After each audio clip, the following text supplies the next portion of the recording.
আসসালামু আলাইকুম রহমতুল্লাহ। আশা করি সকলে ভালো আছেন।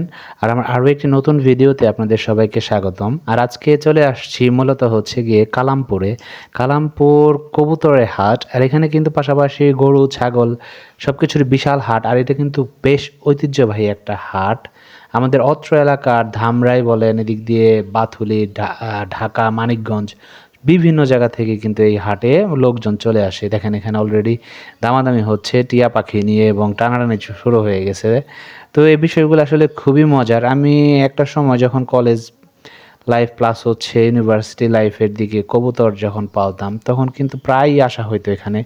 আর রিসেন্টলি বেশ কয়েক বছর যাবৎ এই হাটে আসাই হচ্ছে না। আর এটা আসছিলাম হচ্ছে গিয়ে মূলত শিশিরের একটা কবুতর দরকার ছিল, সেটা হচ্ছে সাদা কালারের একটা পায়েরি দরকার ছিল, মানে মেয়ে কবুতর যেটাকে বলে। তো যাই হোক ওই অনুযায়ী চলে আসলাম এবং দেখতেছিলাম বেশ কিছু রকমের কবুতর কিন্তু অলরেডি এখানে উঠছে আজকে। বাট আরও অন্যান্য সময় দেখতাম বেশ বেশি পরিমাণ কবুতর এবং মানুষও ছিল। তো ভিড় মোটামুটি ছিল, আহামরি ছিল না। বাট আমদানি ছিল খুবই কম। গৃহস্থরা ওইভাবে অতটা কবুতর নিয়ে আসে নাই। যা ছিল ম্যাক্সিমামই ছিল পাইকারের কবুতর। আর জানেনই তো পাইকারের কাছ থেকে কোনো কিছু কিনতে গেলে কিন্তু বেশি দামে কিনতে হবে।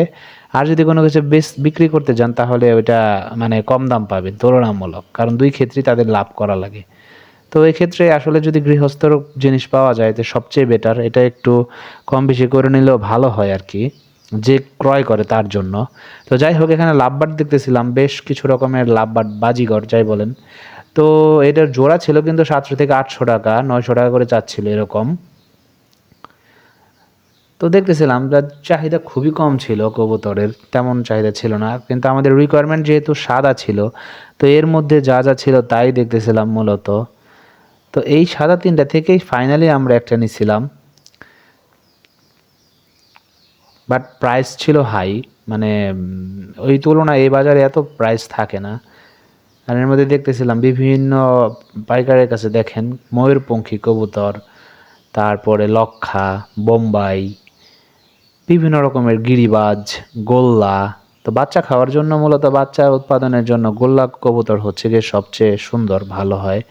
এরা কিন্তু মানে খুবই দ্রুত বাচ্চা দিয়ে থাকে। তো দেখেন এখানে কিন্তু ছোট, ছোট বাচ্চা উঠছিল আর প্রচুর মানুষ দেখেন, কম না। এই মাত্র ৯টা-১০টার দিকে কিন্তু অনেক মানুষ হয়ে গেছিল। তো এটা মূলত ১২টা পর্যন্ত এই হাটটা জমজমাট থাকে। দেখেন এখানে বেশ কিছু ময়ূরপঙ্খী উঠছে। এই ময়ূরপঙ্খীর জোড়া কিন্তু বেশ দাম, ২,০০০-৩,০০০ টাকা করে জোড়া। একটু ভালো মানের হইলে ওটার দাম কিন্তু ৪-৫ হাজার টাকাও হয়ে যায় অনেক সময়। তো দেখেন এখানে আরও অন্যান্য সাদা কালারের কিছু কবুতরও উঠছে। বাট ওগুলো বিক্রি করবেন, জোড়া ছাড়া করবেন। আমাদের একটা সিঙ্গেল দরকার ছিল যেহেতু।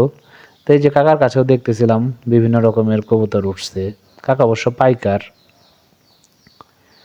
তো হাটটা পরিদর্শন করতেছিলাম এবং বিভিন্ন মানুষের সাথে দেখা হচ্ছিল এবং শিশিরের এক ফ্রেন্ডও চলে আসছিল এর মধ্যে। সেও নাকি কবুতর উড়ায়, পালে প্লাস উড়ায়। তো কয়েকটা কয়েকটা করে দেখতেছিলাম এবং দাম দেখতেছিলাম ভালো, বেশ বেশি দাম চাচ্ছিল। এই যে শিশিরের ফ্রেন্ড কবুতর চেক করতেছিল। এগুলো আমি অবশ্য বুঝি না আসলে কিভাবে কি দেখে, চোখ দেখে কবুতরের জাত নির্ণয় করে। তো ওই জিনিসটা আসলে এক্সপার্ট হইলে ভালো হয়, তারা বুঝতে পারে বিষয়টা আসলে কি। তো বেশ বেশ কিছু কবুতর ছিল এই পাইকারের কাছে।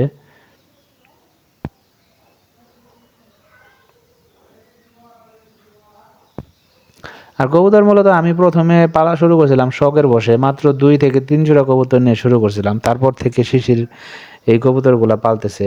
তো ভালো থাকবেন সবাই যারা এই কবুতরের হাটের ভিডিওটা দেখলেন কষ্ট করে। আসসালামু আলাইকুম রহমতুল্লাহ।